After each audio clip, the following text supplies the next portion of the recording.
well, everyone smoked at their office and the tea lady came around and we all went out for lunch and that sort of thing. I mean, things that aren't heard of anymore. And it changed the culture because instead of spending most of my day trying to sort of separate men that wanted to fight with each other almost, all of a sudden we were trying to work out solutions together. Well, you virtually had to wait till someone died or someone left. People were leaving all the time. It was just too physical. It was really, really physical job. So many memories and so much change. Hey, it's Penny Terry here, and this is the second episode of Hotspots. This season is all about the 70th anniversary of the aluminium smelter at Bell Bay, and there has been a lot of change.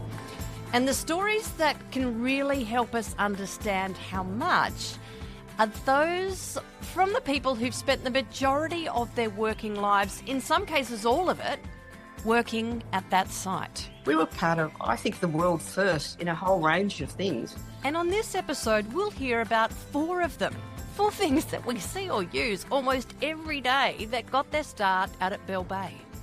People panicked and they'd just take off and it'd just come down on them like rain. Like, you had no helmets enough in them days and you had cotton, work clothes and it just burned holes straight through, just like little marbles running down your skin. We are in for a pretty visual reminder of how much safety has changed, which came up a lot, as did the picnics. I've heard so much about the picnics. Picnics. Oh, they were fantastic, the picnics. We used to have them years ago at the beaches. Everybody's got a story about the picnics in Georgetown. And Georgetown was my first stop as I went about collecting stories from some of the longer-serving employees. Hello, Heather. Yes. I'm Penny. How are you? Thank you. This is Heather Ashley. Heather is now a councillor on the Georgetown Council, but she spent 22 years at that smelter and she had a bit of a hard time leaving. After I retired, I was asked to go back to Rio and do a maternity leave for one of the girls in the pot rooms. And I went back and it was only supposed to be 12 months maternity leave and I finished up 2.5 years later leaving again. You can't keep away. It's just part of life for you. Yeah, it was part of life, part of my life. It was a good part of my life. And so I was only home, I reckon, 9 months and then I went to work at the chemist shop. Well, what's it like when you have been working for the one company for such a long time and then you wake up on that first morning and go, right, what do I do now? It's very strange. I'll never forget that. It was like, oh my God, I don't have to get up. I don't have to go to work today. I never have to wear that uniform again. And it's like surreal. It's like you're in a dream. And for about the first 3 weeks, I was like that. It was like, oh, I'll probably have to go back to work tomorrow, like. Do you still have the uniform? Probably got a jumper or something in my walking robe. But, yeah. If we can jump back, tell me when you started at, I think it's probably Camalco when you first started there. Definitely Camalco when I started. I started in the late 80s and I went in to do 2 weeks temp and 22 years later walked out. What do you remember about that first day? Oh, I was scared, really scared. I mean, I'd done a lot of other jobs in my time, but it was a receptionist job in the front of the admin building at the time, because in those days when you walked into the admin building, you spoke to the receptionist before you went anywhere and she rang you forward and let people know you were arriving. There was a lot more etiquette involved in that time. And it was sort of the handshake of the company. It was lovely. And when I was there, they were still using typewriters and they had tic-tac machines and... What's a tic-tac machine? Oh, it's a machine where it was sort of like a message machine that a messages came through on and then you had to read all the messages out on it and everything. Then computers came in and there was certain elite people that got to use computers. So. Elite people, was that you? No, it was more like the GM's PA and all the... but later on, of course, you teach yourself these things and you don't realise. You say, oh, I'm too old to do this now. But you're not. You're never too old. You're never too old to teach yourself and learn. When you started there in the late 80s, what was it like when you would enter the smelter? Because I'd imagine it's a bit different.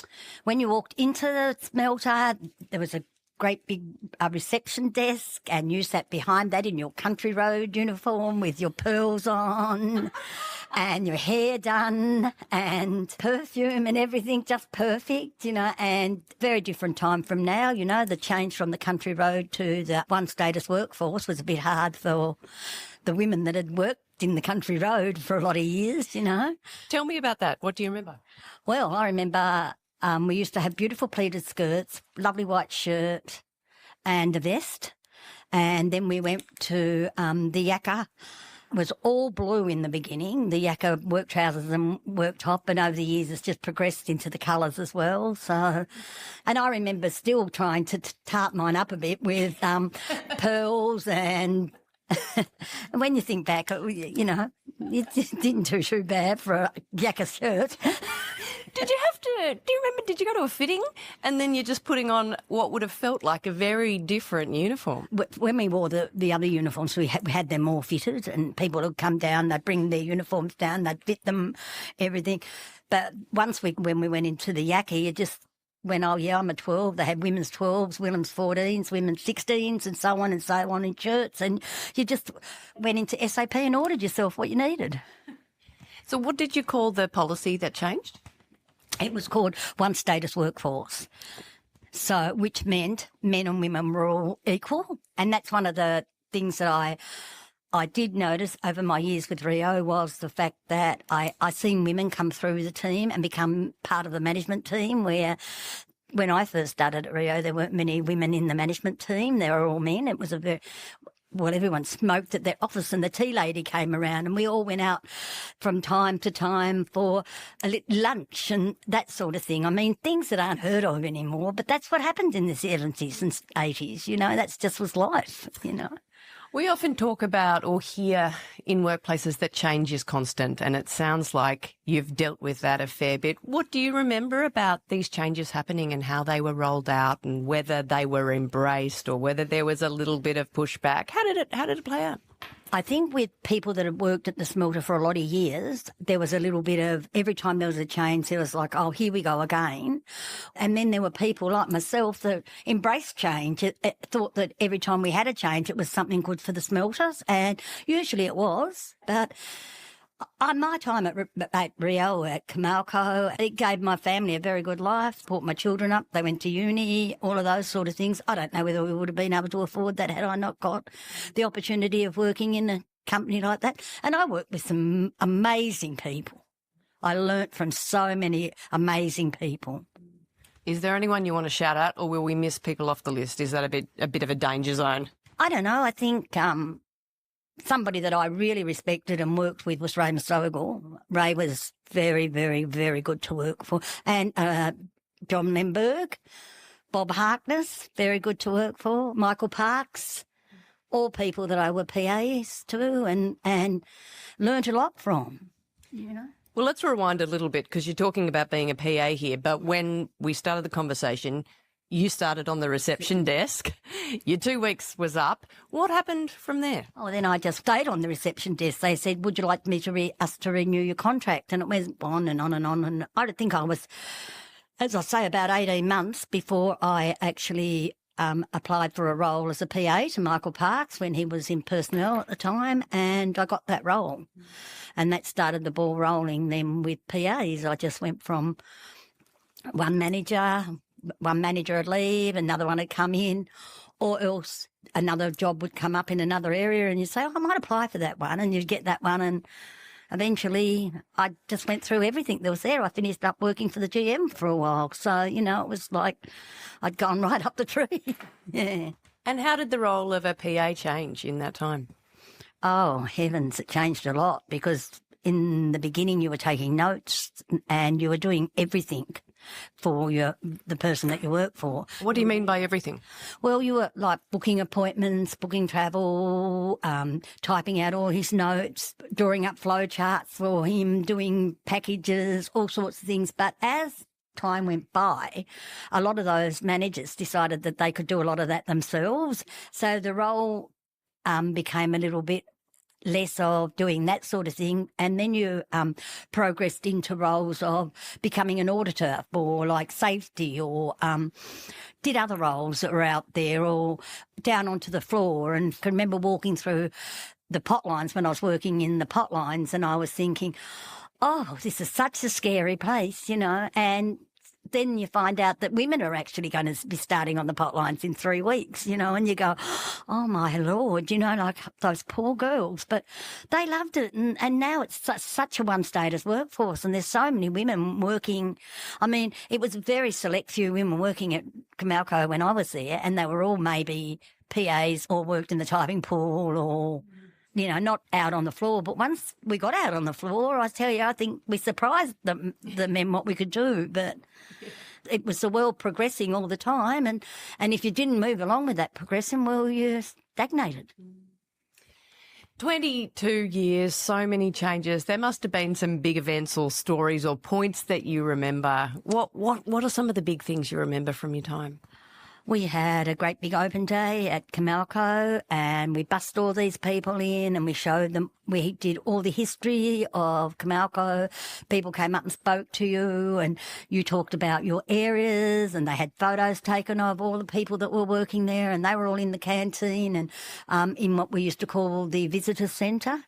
And it was just a really interesting day, and it was really great to see so many of the community want to come in and have a look, and because it was a place that people weren't actively invited in to have a look around, you know. So it was a real curiosity show, you know, for a lot of people, because they were like, oh, wow, I didn't know that this happened here, and I didn't know that happened there. And it was just so many different things. Another thing that was really sticks in my mind was when they decided that they banned smoking.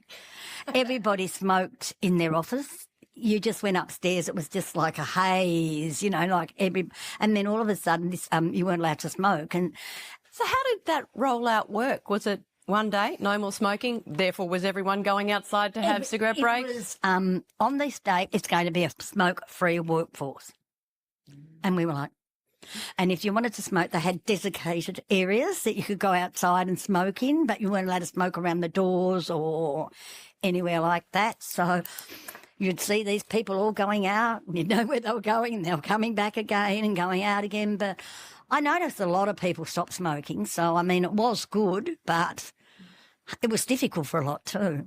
We've been talking so much, you haven't even had a sip of your coffee, Heather. Would you like a sip of your coffee? I love that you've made a whole list here, Heather, of things that we can talk about. What else has come up for you as the big changes? I think a really big thing was respect. When I first started at Rio, there was a bit of a, like, the white collar and the blue collar. But as we went into a one-status workforce, it started to change, and you could see people becoming more accountable for other people's feelings and how they felt, and sharing a little bit more information with people and things like that. And I think they were teaching people to respect each other and have time for each other, and not to think that anyone was better than anyone else, because at that time we were all transitioning into a one workplace. How do you teach that? How do you make that happen in a place as big as the Smelter?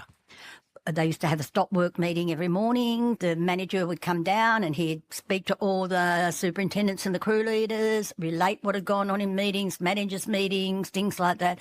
Pass that information on so it could flow to the process workers or the people that were on the floor, or we had maintenance people. Another great big thing I seen was women move into maintenance and become electricians and tradesmen and tradespeople. Tradespeople, yeah. I think too, it was very family orientated. Talking about being family oriented, what do you remember about the picnics? I've heard so much about the picnics. Picnics. Oh, they were fantastic, the picnics. We used to have them years ago at the beaches, and we'd have the sandcastles competitions and the ginger beer and the giveaways, and it was amazing. They were lovely. They were beautiful. The families all got together, and sometimes it was the only time you got to meet guys that you work with, or women that you work with, husbands or their wives and their children. So it was lovely. And then as the years went on, you've seen these children become adults. on some of these children that were at some of the picnics when I first started at Camalco at the time, you know, I see their kids grow up and become apprentices. And so it was that total family type thing. And, I mean, I know of people that have 4 or 5 people in their family working at Rio. It's incredible.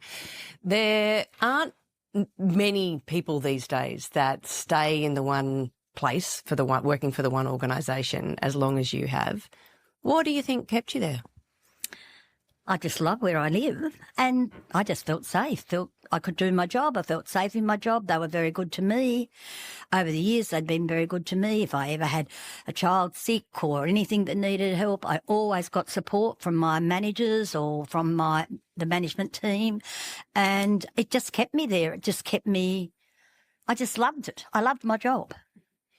This podcast is about celebrating the 70th anniversary. What's your message to anyone who might be listening to this? So it could be community, it could be somebody who works for Rio somewhere else in Australia or on the other side of the world. It could be employees, past, present, potential. What's the message from you? I want to say happy birthday, Rio, and thank you for 70 years of supporting, giving and loving our community. It's been a privilege to have had time with you and have worked with you all. The look on your face, it was like you're genuinely talking to this organisation. Yeah, well, that's how I feel. You know, I just want people to understand that I have a daughter that works at Rio in Western Australia, so it's a wonderful place to work. If you're good to Rio, Rio's good to you. Heather, thank you so much for sharing your memories with us today. Thank you for taking the time to listen to them. Heather Ashley, and a memory full of stories of her 22 years working at Bell Bay. And there are still plenty more stories to collect. So it was back in the car for me and off to visit Jeff. G'day, I'm Penny. Lovely to meet you. So how's retirement going? Yeah, right. This is Jeff Baker. And Jeff was very fresh into retirement when I met him. How many days is it since you retired now, Jeff? It'd be 3 weeks, I reckon. That's not very long. No. How are you going? Going all right. Yep, going all right. I saw a photo of you holding a trophy with a number 1 on it. There it is on the wall. Tell me about, what is this? I got to the longest serving. So there's blokes have been there 50, 51. I've been there 47 and a half years. It's pretty good. Yeah, not bad. So can you do the maths for me? When did you start, Jeff? 77, 10th month of 77. And what do you remember about those early days, or maybe your first day? Yeah, the first day I got there, I went to the crib room, first crib. No, I didn't know you. Everyone had a certain seat. So I sits down this seat I didn't know. I'm eating away and this little bloke come in. They called him Dutchy. And he's looking at me. I said, "Oh, g'day, mate." And he's looking. Next minute he sits down on the floor beside me and started eating his crib. Everyone started laughing and they told me, so I moved. How long did it take you to get your own seat, Jeff? Oh, it took a while. Yeah, what happens? What happens is they used to play cards, drafts and chess in the crib room them days, and as one left you kind of moved up a seat. Then you got to play cards. Yeah. How far up did you get in those seats? Oh, number 1. Number 1. How many years does that take? Oh, I don't know, about 5, I reckon, 5 or 6. Yeah. So how old were you when you started, and what did you go in doing? I was 18, started 18, just an ingot operator, stacking ingots next 5 years. For people who don't know, what's an ingot? They weigh about 25 kilo, red hot, and they remelt them in little smelters and that to make different alloys, but it's not a good job. Well, you say that, but you went for the job when you were 18. Tell me about that and that decision at the time. Yeah, I was 18. I was just about to get married. I was working at Sims Metals. I started there after school. I was getting married and Dad said, "Oh, I don't know about the money." He said, "Why don't you go to Camalco? I'll ring your Uncle Fred up and see if he gets you a job." And I said, "Yep, all right." So he rang Fred up and had an interview on the Wednesday in the medical, and I started on the Monday. My last pay at Sims Metals was $64. My first pay at Rio, Camalco, was $172. So So the money was good. Hit the jackpot. Yeah. So you said it was a rubbish job, stacking the ingots. What happened from there? Like, tell me about your progression through. Well, you virtually had to wait till someone died or someone left. People were leaving all the time. It was just too physical. It was really, really physical job. And I don't reckon at 50 you could have done it. It was that physical. Of course, 18 in your 20s, you at your peak. So I just stacked ingots, waited me time, then I got a relief job at DC1. They used to cast billets. They're round aluminium. They call them billets, and used to use them for power lines and everything else. And we made a lot of them days. And I relieved there for a while, and then someone left, and I got his job, put in for it, and got the job. Some days you had classifications. You had an ingot classification, that was the lowest, and then you had a furnaceman. And DC, that was the main one. If you got one of them, you was home and nose then. You could get a relief crew leader or scheduler or something like that. When you started, was there any intention to stay for, 42 years? 47. Sorry, 47 years? What happened, I started and I hated it with a passion. And my brother was a temp guy. He said, come over after 2 weeks. He said, come over here. He said, I'll see me boss, see if you get a job. I said, all right. So I went to temp go and spoke to them and all that. And they said, no, we'll give you a job. I said, the money, and it was $25 difference at the time. That was me rent. So I decided to start Camelco. And so 47 years later, what was the job that you've just retired from? What was the role? I was called the mould shop. We refurbish all the casting moulds, the cast aluminium through. A lot of different work. It was good. I liked it. So 47 years is a really long time, and I'm wondering about some of the changes or some of the big moments that you remember, Jeff, funny, serious, life-changing from the time that you've been at Bell Bay Aluminium. I've got a couple of little funny stories. We had two crew leaders. These boxes, we used to heat them up, put them in the crane bay, and we'd heat them up with a gas torch. We'd just leave it, and now these days you're supposed to be there all the time with the gas torch in case it goes out. Them days you didn't. You'd have it all covered up in a thing, be heating away, and was there at DC4, and his bloke said, yeah, you're these two. These two crew leaders come up, and it had gone out. Well, they lifted up and they're looking in it, and not going, one's one end, one's the other. Well, one bloke down the other end, he got a cigarette lighter out, and he went like that. She went woof, the four bugger up the other end, burned all his beard off, he had no eyebrows, all his hair was singed. He come back to work about 5 days later, like he had fish scales all over his face. Not lucky, because it just goes, it's like a little bomb, it goes boom, you get flames everywhere. How quick do you learn? Like, I don't know, is it insider knowledge? I mean, how quick did you have to learn this stuff on the job when you're, an 18-year-old? Oh, pretty quick. They were good blokes, they showed you and they told you. Them old blokes, they'd been there years and years. Don't do that, boy. Come on, boy, don't do that. Do it this way. It's easier on your back. Or, yeah, they just taught you. If you did something wrong, they'd let you know it too.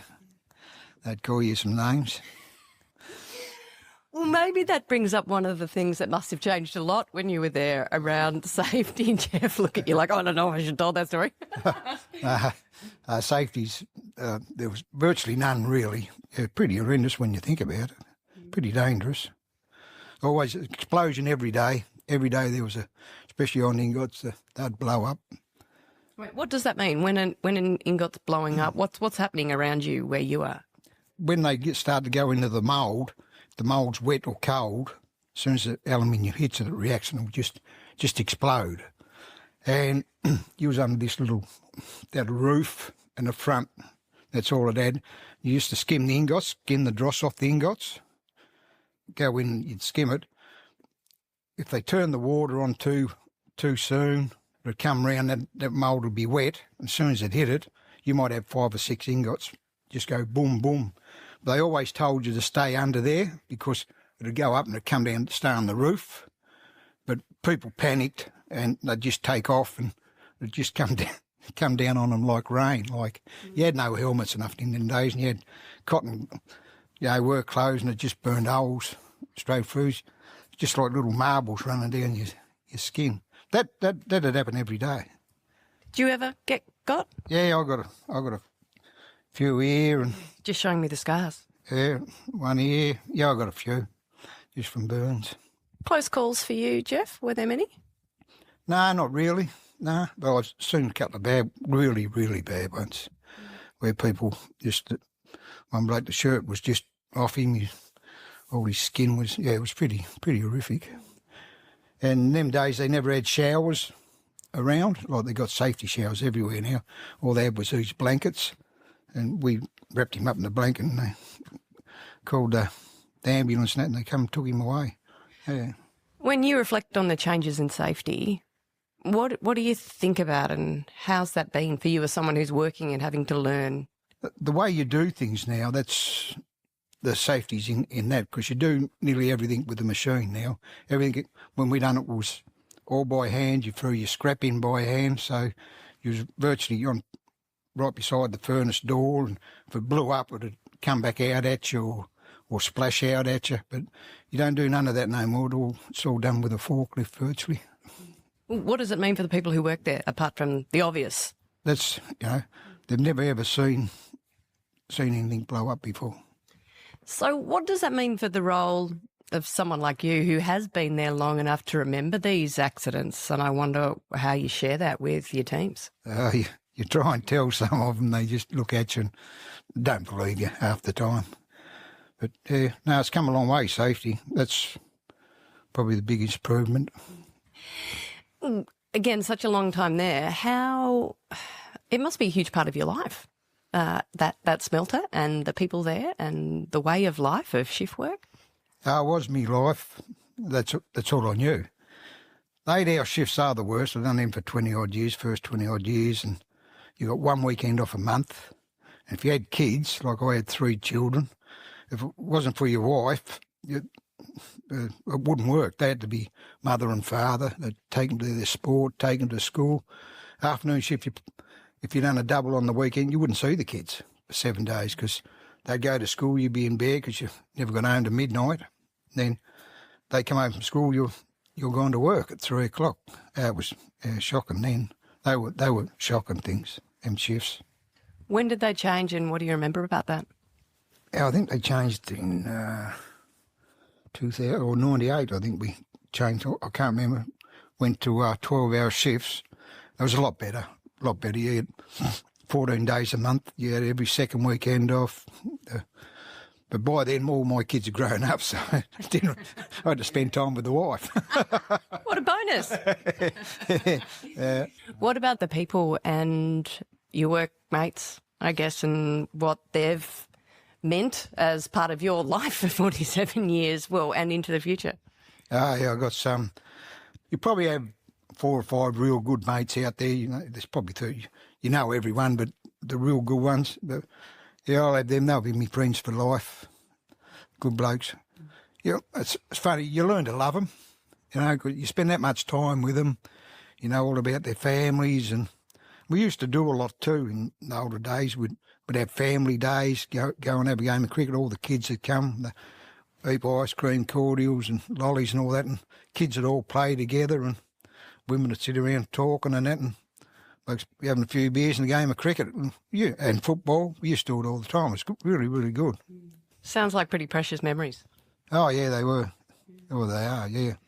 From when I started now, from the day I started, I think there's only about 5 people probably still alive.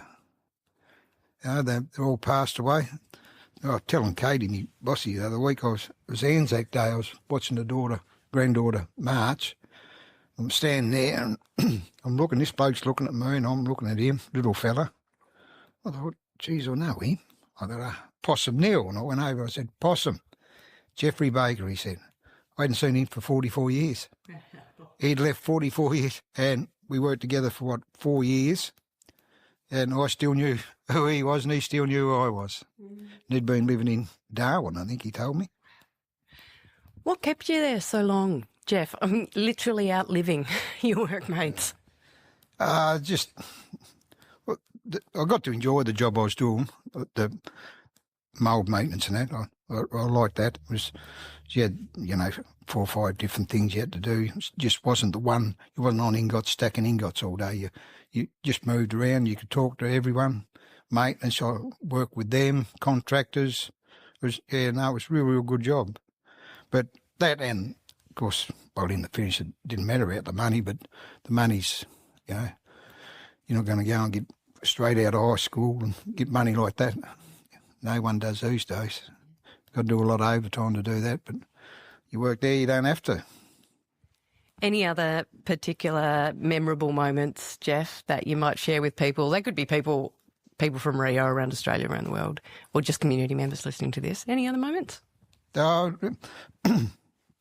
Liz Swain, she was a big part of me out there. I got that enough, and I went in one day and I went and seen the manager. I said, I'm finishing up. I've had enough. I'm not doing these night shifts no more, mate. He said, oh, you can't. I said, no, I've had enough. He said, Liz was in Queensland then at the smelter up there, and he said, she'll be back next week. He said, just wait till next week and we'll have a talk to her. What did Liz do? She was the superintendent. And I went home, and about 2 hours later, the phone rang, and it was Liz. She said, come and work with me in the mould shop. I'll put you in the mould shop with Richard Howe. We'd been there for years, old Richard, good bloke. And I said, she said, just give it a month, 2 months. If you don't like it, don't leave. I said, all right, I'll do that. And I stayed there and, stayed there to the end. But she was really respected her. She was a good person. Got me buggered out. She never ever become GM. She worked everywhere around. She pot lines everywhere she worked. And she treated you real good too.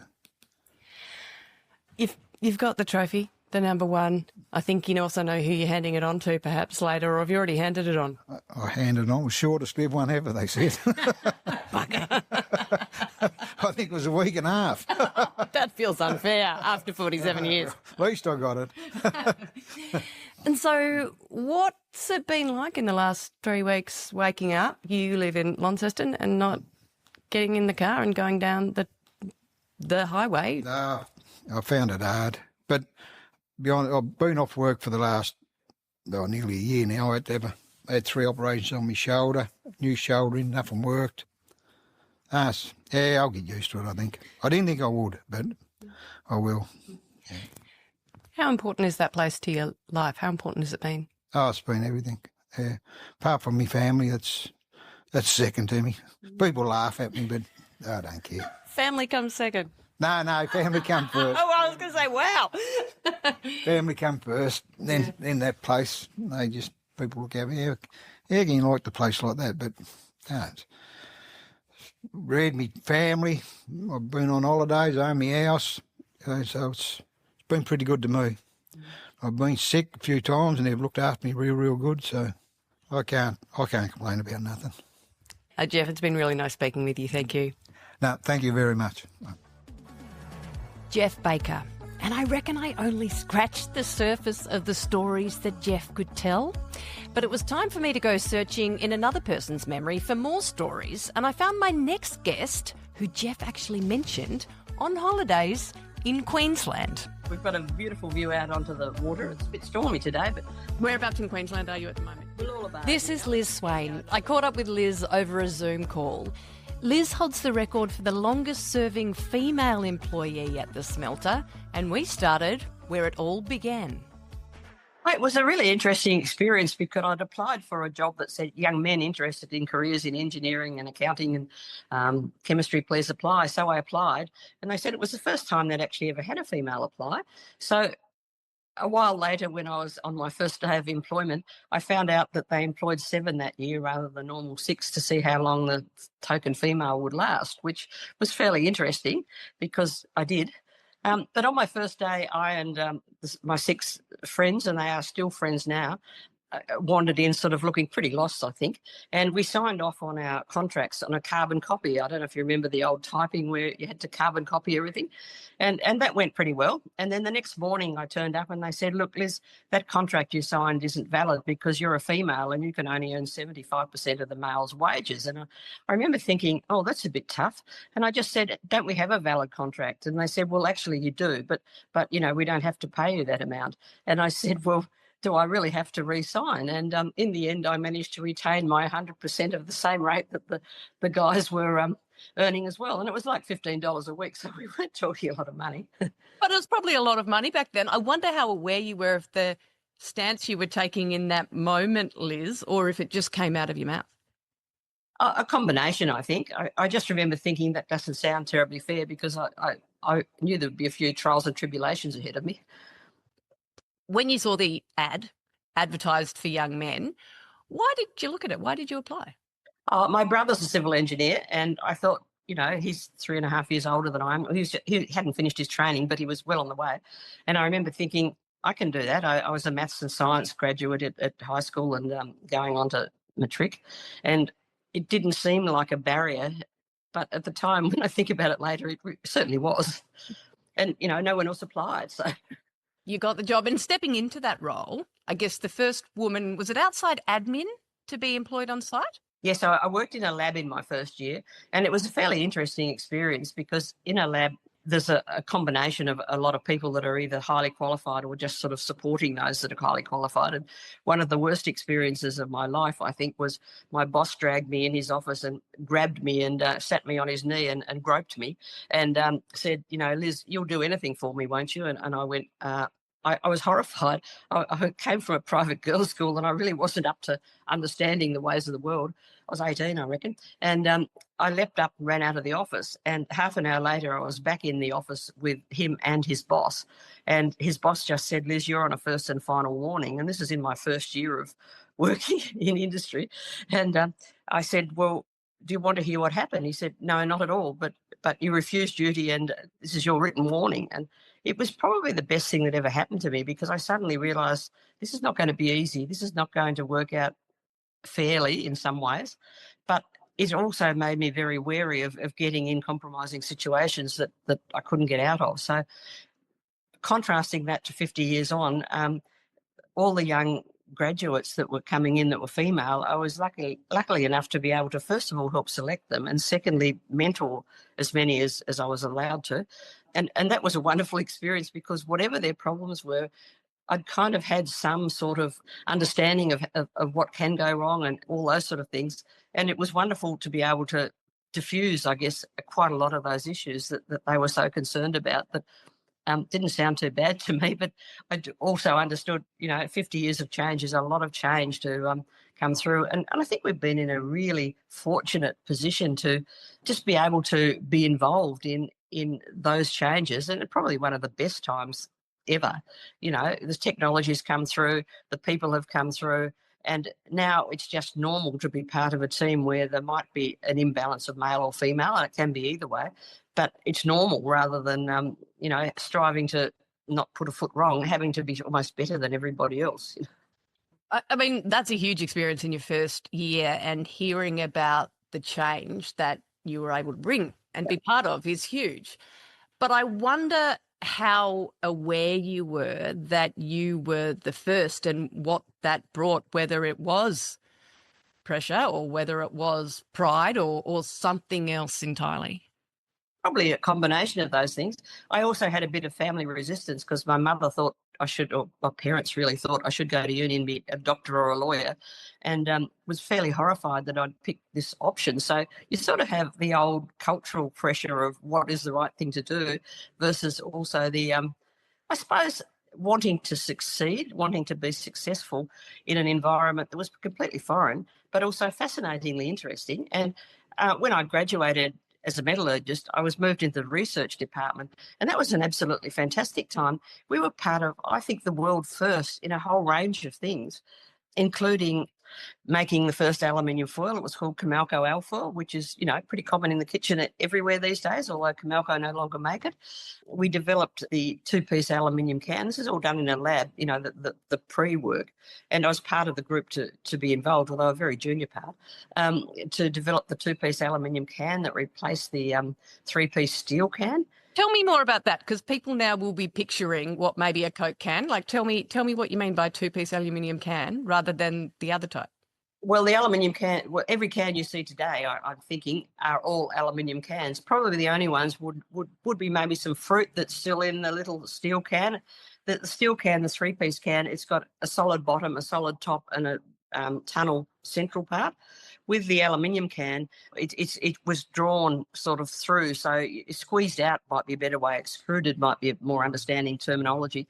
So the base was one alloy, the top, and still is, a different alloy, because you have to be able to have the zip top on the top. So we developed both those alloys to work in that environment and basically took over the world. It goes on. We developed the aluminium alloy wheel, which replaced the steel wheel and the more commonly termed wheel, the mag wheel, magnesium wheel. We developed that because aluminium's a lot more forgiving than magnesium, as it's pretty brittle, and steel that rusts. So we got into that market. And then the final one, which I think is probably the crown of the whole lot, was we developed zinc aluminum. So before that, all steel was galvanised when it was in an outdoor environment. And with zinc aluminum, that was a mixture, a combination of aluminium and zinc in the coating. That created a complete change. For a start off with, galvanising had about somewhere between a 15 and 30-year life, whereas zinc aluminum's sort of still going. And right now, when you see ColourBond everywhere in the world, that's basically steel with a zinc aluminum coating and then the coloured facade that we all know to love. And they were all developed by us in the very early days of my time at Comalco in Bell Bay. And then later on, I was so privileged because I was running the cast house in terms of the casting of those alloys. So you move from the development of them and the research of them into the production of them. And even beyond that, occasionally I'd be sent to a customer where we were supplying the products in to help identify a problem or work with them to get a better solution or something like that. So to come from a research environment to a production environment to a customer base was a pretty fantastic opportunity for me and for a lot of other metallurgists too.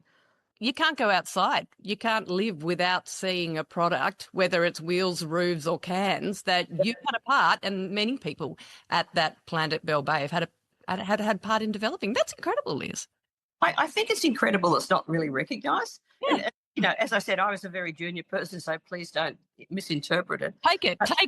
The research people that were there at the time and the wonderful opportunities that occurred there were just fantastic. And as I said, we're Little Bell Bay, probably leading the world. As far as in my world, we were certainly leading the world, and I don't think there was anyone else. And we certainly had patents on some of those things, so we must have been doing pretty well. Yeah. What helped you find your place in this workplace over the years?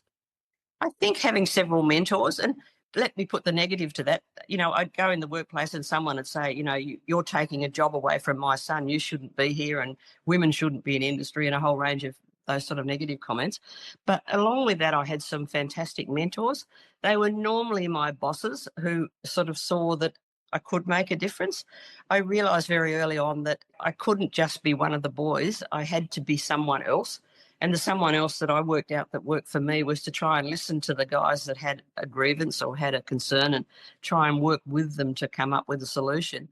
And that had come from a different environment. We were originally developed by British Aluminium, and it was a very hierarchical society where the boss was the only person and he knew, and you don't listen to anybody, you do what I say. And that was a culture that was changing, and I was lucky to be part of the culture to help change it to a more inclusive environment where your team was the strongest part of your work, and team solutions worked. And so I spent a lot of time being transferred around the site to places that weren't very cohesive to try and come up with an improved team environment and really to bring about cultural change. And probably one of my most exciting environments was I went into a maintenance section, which was pretty unaccepted by the tradespeople and the apprentices. They'd always had a boss that was, the best tradesman, really, the person that knew all the solutions. I didn't have any of those. And that was a pretty hard time. But over time, that and the production department that I did have some experience with because of my metallurgy sort of background, Rio Tinto decided it wanted all staff contracts to go away from the 15 unions that we had running on our site. And they selected our site in Australia to be the first site to run with this. And we turned our team around to all staff contracts in about 30 days. When I say turned around, about 95% of them, not everybody signed up initially, but that was a first for the site. It was a first for Rio Tinto, and it changed the culture because instead of having 15 unions all trying to fight with each other and trying to make a name for themselves and spending most of my day trying to sort of separate men that wanted to fight with each other almost, all of a sudden we were trying to work out solutions together and trying to work as a cohesive team. And it wasn't smooth sailing, but it was a hell of a lot better workplace environment than the one before. Was there a particular turning point, maybe it was the staff contracts, for you when you began to be treated differently or seen differently? There would have been still people when I left that thought I shouldn't be there, I suspect. I think one of the turning points, which is completely furphy really, was that we started using a system called SAP, and SAP meant that you had to be able to log in on a computer and you had to be able to, for example, request a time off or put in a work request for maintenance, or I'm just trying to think, request some equipment that needed to be bought. And some people never made it because they didn't have the literacy and numeracy to get there. So there were a group of people that got left behind at that stage, and maybe that helped the cultural change a little bit, which is a bit sad, but that's what happens when you move forward, because the people that did leave, and there were quite a few that just couldn't handle the sort of change that was necessary, were probably some of the people who were never going to change. So if you want change to happen, sometimes you have to move people on. Maybe with that in mind, what moments, I guess, tested you most over your time? Are there any that come to mind? Any more, maybe I should say? There are a lot of moments. I was frequently challenged about my ability or knowledge or expertise in whatever area I was working in. And because I was moved around a lot, I didn't have a lot of expertise in most of those areas. The one area that I was fairly competent in was casting, because as a metallurgist, and I guess I was moved in and out of the cast house about 10 times. And I remember when I walked into the maintenance section, it was pretty sad, really. It was a very long corridor with tradespeople on both sides. And as I walked in on my first day at sort of 7 o'clock in the morning, there was a hissing, and there was a hissing as I walked the length of it, which took about 2 or 3 minutes. And I remember thinking, I could turn around here and walk straight out, and I don't think they'd sack me because I would have really just said, this is too hard. And when I got to the other end, this guy walked up to me and I thought, I think I'm being set up here. And he dropped a little black box in my hand and he said, Liz, how are you going to fix this? And fortunately, I had just enough reflexes to drop it back in his hands and say, well, I'm not planning on fixing anything like that, and that's why we employ you with your expertise. And there was a bit of laughter, and I thought, well, that didn't go down as badly as I thought it could have. It could have gone down really badly, if I started arguing. And I said, look, I'm not here to be an expert tradesperson. I'm here to do a job which is to manage all of you. And that's a completely different environment to the past, because everyone before had been, the expert senior tradesperson, really. And here's this young female with no expertise in maintenance whatsoever, working with, 50 tradespeople and 50 apprentices. So that was pretty interesting. You've told a couple of stories that outline how tough it was, or what you were confronted with, I guess, being one of the first women. What made you stay, Liz? The stimulation of the job. I mean, you're going back to being swapped around all the time. That keeps you pretty well on your toes. I think I was very lucky to be put into research straight after I graduated, because it was an environment that I wasn't expecting to be in, and it certainly was an environment that I wasn't familiar with. But that was a pretty stimulating period for a couple of years. And then I was made plant metallurgist, so I was climbing over roofs and climbing into ball crushers and all sorts of things to sort of get samples. And that I remember thinking, wow, I don't really ever expect that I would have been doing something like this in my life. And then I started, I had a mentor, and he said, Liz, I'd like you to start running half of the cast house. And I went, gee, I've never run anything like that. I've always been in a technical sort of role. And the first thing I did was, because I didn't know what else to do, I sat down with every one of, I think, my 80 new starters and asked them a few questions. And I took them in the office, made them a cup of coffee, and some of them were shaking like I was going to sack them. And I said, look, no, I just wanted to get to know you. I want to know what it's all about.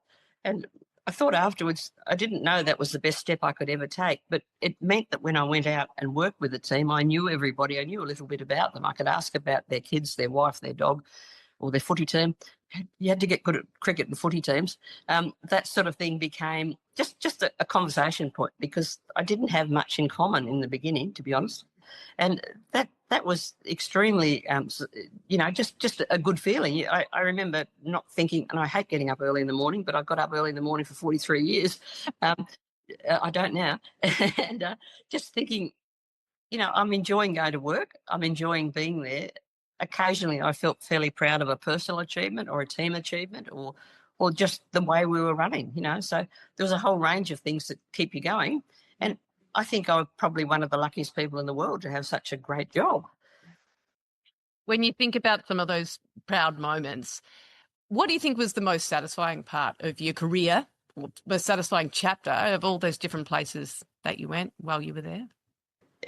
The hardest ones were probably the most satisfactory ones. For example, running a pot line, we had to extend the pot line while we were operating. And I don't know if you know much about making aluminium, but you basically have to keep the power on all the time or everything freezes up.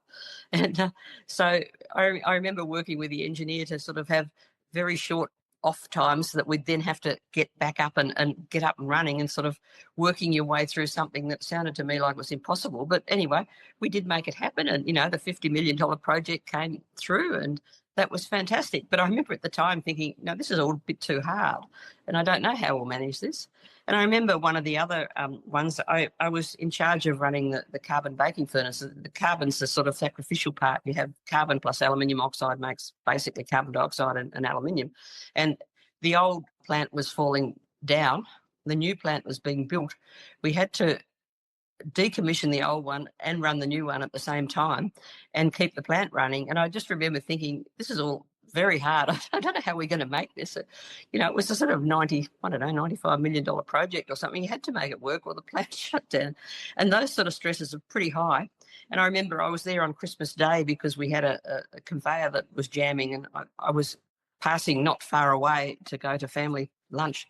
So I ended up with the family in the car park while I sort of went in and worked with the team to keep the plant running. And those sort of things at the time are a bit stressful. But later on you think, we achieved something there, and I don't know if anyone else, above me on the site had any idea that how close we were to, a major disaster. Are there any stories that you haven't really talked about publicly before, but do capture the heart of what a place like Bell Bay is really like? I remember when I was moved into the maintenance workshop, which consisted a lot of boilermakers and welders and fitters and turners and machinists. I was put on a lathe, and I went, this looks pretty scary. And one of the interesting things is one of the older guys came up and he said, Liz, I'll be keeping an eye on you and I'll look after you. And just to know someone, that was 30 years, because I would have been 19 probably, and he would have been 55 or 60, just to know there's someone there that cared enough. And the opposite of, you're taking a job away from my son is people have said, don't swear in front of Liz. I wouldn't like that in front of my daughter. So you got the converse of that with some people absolutely understanding that it was fairly difficult. And I'd never comment. People swore at me and about me and around me and wrote all sorts of graffiti on the walls and all those sort of things. And some people would just quietly come and whitewash the wall, or I'm just trying to think, just sort of calm down the environment that was completely foreign to me. You went into this environment that was foreign to you. It then became an enormous part of your life for 43 years. I guess now your life moves at a bit of a different pace, doing the work that you're doing, living in Coles Bay. But I wonder how often you still think about that chapter of your life, Liz. Oh, quite a lot, yeah. One story I didn't tell you about was my husband and I had been married for 10 years, and we thought if we don't get around to having children, and part of that was because I was working and studying a lot, we better get on with it. So I'm 3 months pregnant, and all of a sudden in Australia, maternity leave became a right. And I remember thinking, wow, I think I just waited for the right time. I was 30 by this stage.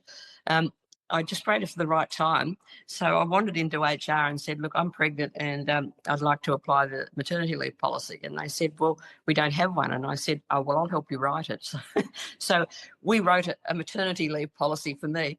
And I was not paid or anything like that, but I had a job at the end of it. Wow, what a legacy, Liz. We've talked about some big things like a maternity leave policy, making sure that your contract on that very first day wasn't revoked. But what were the small things that turned out to matter more than perhaps you expected? I think making a bunch of friends. And Jeff Baker's a good example. I worked with Jeff on and off for about 30 years, I think. And he's just a lovely bloke. And you sort of, if you ever wanted a quiet word, he was always that person that you could just wander around and have a bit of a chat to because he's quite chatty and a lovely bloke. But there were many people like that. And it was just lovely to be able to go and bounce things off people to just see what they thought. And some of my bosses were absolutely wonderful to me. Leo Rufo and Bob Harkness, and I'm just trying to think. There were several. Martin Crapper early in my life, Ray Mustogel, one of the later GMs. And just those sort of people helped. They expected you to make the decision, but were more than willing to listen while you sort of had a bit of a think about what to do. And the same with, as I said, all the people that were working the hard roles, they were the people you go and chat to, and quite often they'd say, have you thought about doing this, or what about that? That you go home with your day a little bit brighter. 70 years the Smelter's been going for, Liz. It's the anniversary. What do you want to say to people who might be listening to this? I think Rio Tinto has shaped my life, shaped the life of a lot of people. It's a wonderful organisation. I can remember thinking, how lucky am I, how privileged am I to be able to work in this industry, to survive, mature, thrive over my 43 years. And the whole community, if you think of the Georgetown community, the Tamar Valley community, and probably even part of the Launceston community, is a better place as a result of Rio Tinto. Liz, I should let you get back to your retirement, I say in quotation marks. Thank you so much for spending time with us today and telling us so many of your stories of your 43 years at Rio Tinto. Thank you very much. That's Liz Swain. And Liz, along with Jeff Baker and Heather Ashley, have racked up a lot of years and a lot of memories on site at Bell Bay Aluminium. And next episode, the stories continue, but this time from outside the gate, as we go and get the view from the community. And that's almost like a gold standard example of how public, private and community can all work together. We were built back in the 40s and 50s as a fishing village, and then when the Rio turned up... I love it when you hear, oh, I've been to a garden on the mainland, but it wasn't nearly as good as our garden. They're showing off. I love it. I love it. I just think we can't do anything alone as a community. Like, you need partnerships. Like, you can't do it alone. It does take a village to raise a child. Next episode, we'll go into the community and hear how these partnerships and projects work and get a deeper understanding of the impact they've created.